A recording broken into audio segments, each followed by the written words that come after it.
Howdy, folks! Welcome to Daily Dose of Reddit. This is your host, the Vermin Wrangling Zach, and today's subreddit is r/IDoWorkHereLady. Too bad I can't read. Do I gotta say that every time? Alright, this story's called Random Angry Lady Who Doesn't Like Where I Parked. Originally posted in IDoWorkHereLady until I found out about this subreddit. Okay, so needed context. The store I work at has a parking lot on either side of the building, front and back. The back lot is where the employee parking is, and where we also park our work vans. The front lot very, very rarely fills up, but last week there was some construction done to the building, so there were work trucks filling up the front lot. Also, the back door to our store had been replaced, but the auto close arm wasn't, so you have to hold the door and shut it slowly or else it slams shut and is super loud. For the purposes of this story, I am Jason! The lady I had the entanglement, okay, good choice of word there, buddy, is Karen, and my boss is Scott. Sundays are my late start days, where I come in after the store is already open to run my van route. I pulled into the back lot in my POV, wearing my uniform hoodie and a polo shirt. Both have store logo on them. I also usually wear a black unmarked hat as well. So I park, and as I'm getting out of my car, the lady in the car next to me stops pulling out of her spot and rolls down her window. The following conversation ensues. "Excuse me, you can't park there." I sure can. "You sure can't. An employee just yelled at me for parking back here. You have to go around front." "No, it's okay. I work here." "Then why aren't you in uniform?" I point to my shirt logo. I am in uniform. "Where's your badge?" "I don't have one." "Well, the other guy was wearing one." "My manager wears a tag that says manager because we all wear the same polo shirt." "How am I supposed to know that?" Whatever. Your customer service sucks anyway. When I get in there, I'm telling your manager." "Great. He's the one with the manager badge." At this point, I had gotten my bag out of my back seat and had started walking toward the store. "Hey, butthole! I'm still talking to you!" I'm about to turn around and say something when I guess Scott heard the commotion and decided to try and get me out of a tough spot in his own way. He throws the back door open and yells, "Jason! Why the hell are you late? This woman told me I can't park here." "He doesn't even work here." "Ma'am, I asked you to pull around front to the customer parking." "You can't treat your employees that way." "I thought you said he doesn't work here." By now, I've made it into the store and Scott waves me in. Making full eye contact with Karen, he moves his hand and lets the door slam shut over top what she was yelling at him. Unfortunately, I wasn't there long enough to see if she actually came in and tried to deal with him or not. What a fool. A fool she was. Anyway, you handled this tactfully, and Scott, you're an OG, and this reminds me, super related, I'm about to start The Last of Us Part 2 again. Great game. And if you say otherwise, you suck. Alright, this story's called However I Do Work Here. This is more of the I don't work here story with a twist, but I only just found out about this subreddit, so I thought I'd post it here. I work in an airport as a manager of a food concession. Pretty typical manager uniform of shirt and tie, and because it's an airport, lanyard with my ID on it. I'm a smoker, so my breaks I always go landside to the smoking area since there is nowhere airside for staff to smoke. I heard that's because they don't want to accidentally spark any fumes that might be in the area, and cause a super massive explosion that probably would kill a lot of people. But that's just a theory. Because of how I dress and my lanyard and pass, it's a common occurrence for passengers to approach wanting help or directions, etc., and that's not an issue. If I can help, I will. I was having a smoke when a Karen stomped up to me. Obviously, something had set off her entitled bimbo mode. The first words out of her mouth were, "What the hell are you doing standing there smoking for you? You should be helping your customers." The joy of an irate Karen. Such a commanding presence, such poise and grace. Doesn't it just make you want to bow down and worship them? The only worshipping I'm gonna do is with my eventual navy, and I'm gonna bombard her freaking what she imagines is probably a castle, but it's actually just like a butthole. She's a piece of poo-poo. I have to deal with them politely when I'm working, so when I don't, I always treat them with the contempt they deserve. So I just took my pass off, looked her in the eye, and said, "I'm on a break," and turned my back to her. For some strange reason, this didn't seem to pacify her, and she stepped around to face me again and started ranting. I'll give her credit, she was rather inventive in her insults, although the ones about my perceived sexuality were rather generic and weak. My break was ending, so I let her rage for a few moments until she paused, expecting some sort of answer, and used those lovely words, "I don't work here, lady." Turned around and walked through a staff security pass activated door where she couldn't follow, leaving her sorry ass for some other poor schmuck to deal with. So far, pretty standard I don't work here story, eh? Well, about an hour later, I'm in the store and see the same wild Karen walking in. You can all see where this is going, can't you? It felt rather good to walk up to her and say, "However, I do work here and there is no way I'm letting you in after your homophobic slurs earlier." I was a bit disappointed she didn't rage again and simply told me to step off before walking away. That could have been fun. Hey man, you know what? You put yourself out there and I'm proud of you. Alright, this story's called Racist Against the Owner. First post and on my phone, so sorry for formatting. Here's the cast. There's me, entitled jerk, and important son. I work at a popular high-priced restaurant. Chick-fil-A. And we get new employees often, but the owner, who is also the general manager, it's either Chick-fil-A or French Laundry. Those are my guesses. Who is also the general manager, hired some new faces, and he put me in charge of them. I'm not a manager, and the actual managers that were working with me made it clear that they were putting the responsibility of entitled jerk onto me. Immediately, I did not like this entitled jerk. He was unprofessional and rude, but when he found out he was older than me, all respect went out the window. I am a rather short, chunky girl, and he belittled me on my weight as well as my age. Entitled jerk was also racist and homophobic to me as well, and let other staff and guests know his opinions very aggressively. On to why he was fired. The owner of the restaurant next door is friends with the owner of the restaurant I work at. They are business partners and have corporate ties to each other. This is where Important Son comes in. Important Son is the son of the owner next door. Important Son, his father, and my general manager are on a poster in the back room. The family has owned restaurants for years. I don't know their race, but I know they are from overseas. I don't know where exactly, but I'm assuming Israel. Anyway, they have a thick accent, and sometimes it's hard to understand them the first try. Okay, time to do an Arabish accent for Important Son. I'll figure it out. Important Son walked in, and I had a difficult time understanding his accent, and after a few minutes of trying to understand each other, we got his order in. Entitled jerk got annoyed listening to my conversation and started making comments like, "Learn English," and mumbling while making ugh sounds. Important Son heard this and layered on his accent, making it even harder and playing it up while asking Entitled Jerk questions about our food. Entitled Jerk was noticeably pissed off and started yelling racist and anti-immigrant things at Important Son. He ended his rant with, "If I was the owner, I'd ban all towelheads like you." Important Son perked up and in almost perfect English with little detectable accent said, "I am the owner." Okay, thank God I don't have to do an accent. Entitled Jerk went off again, claiming how he was lying until he realized Important Son was one of the co-owners. You would expect an apology, right? One last-ditch effort to save your job?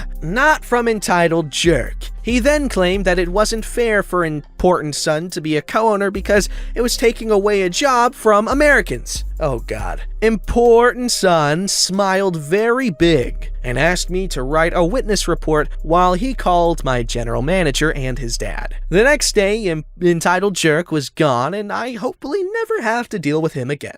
Alright, this story is called Fine August. First time posting here, hopefully this is the correct subreddit. To start out, I do not work, nor have I ever worked retail, and I have never worked any place where I was required to conduct any customer service, so this story is a little different. Background: I grew up in the West, running around the Rocky Mountains ever since I can remember. Man, I miss the Rockies. Love the outdoors and nature's diversity. As a result, I know a lot about the animals and their behaviors. I also paid attention to my biology classes in school. When I was a youth, 6 to 16 years old, about 50 years ago, the world was a different place back then. You sound like one of those people who try to justify being racist. It's like, oh yeah, I'll say the N-word. It was just different back then. I'm not saying you're that. I'm just saying that's like the exact same thing they say, and it's funny. My mom would tell us to go outside and play. I would run into the mountains and be gone all day. They were literally our backyard. No, I am not a hillbilly, and I have never met nor do I know the Clampets. Wrong mountains anyway. Those are just hills. Coming home when the sun would start to set for dinner. So, needless to say, I know a lot about the outdoors. Later in life, I chose a career that kept me outside. I love that. This incident was back in the mid-90s, but I still remember it like it was yesterday. The dumb still rings in my ears, like tinnitus. I was working for a certain land agency. All references to place and items are obscured to protect the innocent. And got a call that something needed to be looked at immediately. I jumped in my truck and headed out. As I'm getting ready to turn off the service road and onto the main highway, a Suburban veered onto the service road, nearly hitting me. Their truck pretty much cuts me off from entering the main road, and they almost caused an accident with another vehicle as they performed their Dukes of Hazzard stunt. As soon as their vehicle came to a sliding stop, the driver's window unrolled. Now, Karen wasn't a thing back then, and I'm not sure if the first Karen had been sighted yet, but here she was, caged in a vehicle, already seething.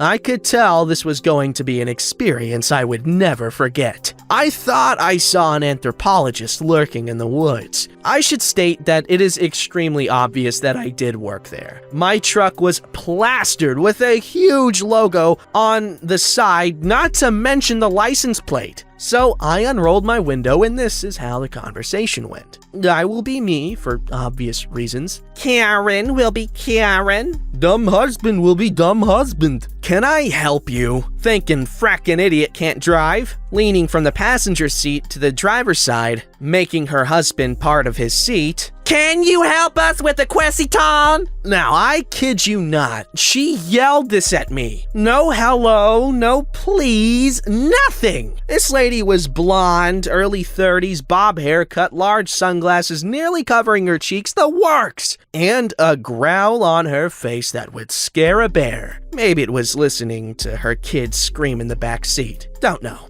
Yeah, we need help. He was squished up in his seat trying to be heard over the kids, and he was muffled talking through his wife's sweaty armpit. That sounds delicious. Yeah, more than you could afford. Sure, what is your question? When do deer become elk? Thinking, what the fuck? How dumb can you be? Did you climb the idiot tree and hit every branch as you fell down? Did your brains not follow you out of the birth canal? Were they thrown away, mistaken for the placenta? Are you smart enough to drive? Obviously not. In a matter-of-fact tone, I replied, they don't. I was proud of myself for not laughing and actually keeping a straight face. Yes, they do. I know it. I couldn't believe the question. It is causing me to wonder about my whole existence, my upbringing. I can assure you they don't. They are two different species. They don't even crossbreed. Unlike you and your armpit-sniffing husband. Poor guy, I thought. The kids were still screaming in the back seat. No, you are lying. I saw it on the Discovery Channel. Now tell me when, she said with a smug look of omniscience. Omniscience? Okay, I know it's conscience, but omni, so omniscience. Yeah, whatever. Omniscience, right? To this day, I cannot listen to that song. You know the one.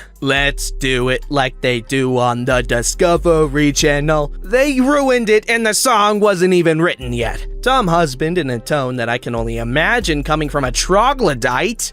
Yeah, we watch the Discovery Channel. Me, thinking, man, are you whipped? And stupid to boot. Maybe it was the odorific smell permeating his nostrils and shrinking the few brain cells left in his skull. I can assure you that they do not. You have misunderstood the show. I was surprising myself that I wasn't speaking my thoughts. This is a rarity for me, but I was genuinely trying to be helpful for once. Are you calling me stupid? The shriek is still hovering in the mountains to this very day, and can be heard as an echo between the canyons if you really listen. The husband sits there with a blank stare of, she's always right, look, as she moved backwards to force her words out at a faster pace, trying to make them break the sound barrier or something. Yes, ma'am, I am. But instead, I replied, nope.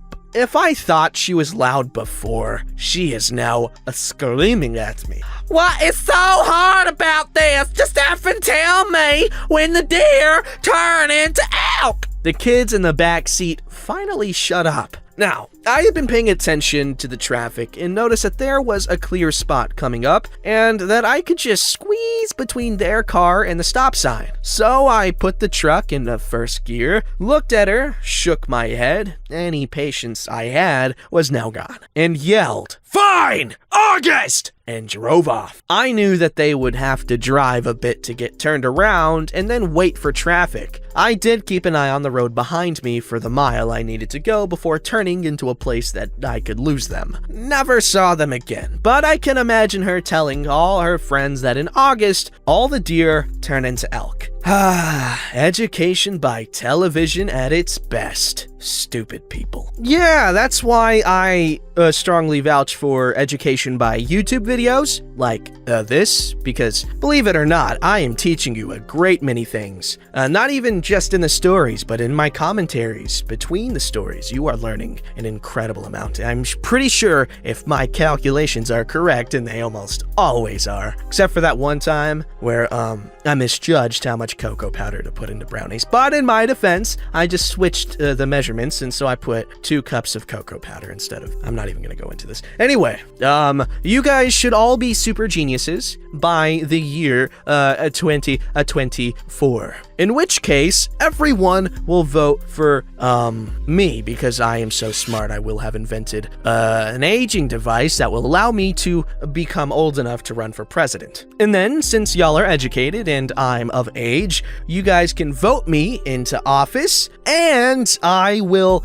basically create the golden age of the United States, where literally everyone's rich and happy, but there's no inflation. So basically, I just solve every problem ever. Don't ask me how, okay? You just gotta trust the process. Besides, why would I give away my secrets before I get the job? I'll just give like one step out of 4,000, just so you know I have something, you know? And I'll tell it right now. Step 44, consolidate the data. Genius, right? Dun, dun, dun, na, na, na, na. All right, this story's called Just a Short Funny Story. I work at a grocery store. One evening recently, I was stocking some salads on the bottom shelf of the cooler, so I was on my knees, arms reached all the way to the back of the cooler. We also were all wearing matching black sweaters or fleece jackets with the company logo, so customers can easily identify employees. So I'm shoulder deep in salad and I hear an "Excuse me." So I turn around to see how I can help, and a young gentleman looks quite confused, bordering on slight panic. "Do you work here?" he asks. I look up at him from the floor, pull my arms out of the cooler, and turn to him and say, "It'd be a pretty weird hobby if I didn't, eh?" He was caught off guard for a second, then laughed and asked where breadcrumbs were, and after a discussion about which kind, we found him some panko. The best kind of breadcrumbs. Alright, I know. My Italian-style fans might be a little offended at that statement, but I'm sorry, it's just the truth. The texture is just, you can't even come close with anything else, really. I mean, maybe if you do that thing where you, like, crush up cornflakes. My, ex's mom did that when she made chicken. Oh, it was really good. But panko is where it's at. You can't beat it. Also, I'm a big fan of that response. Alright, I'm a huge fan of sarcasm. I implement it as often as I can because while it may not be the most convenient thing for other people, I find it to be funny. Don't forget to like, subscribe, and hit that bell to never miss an episode.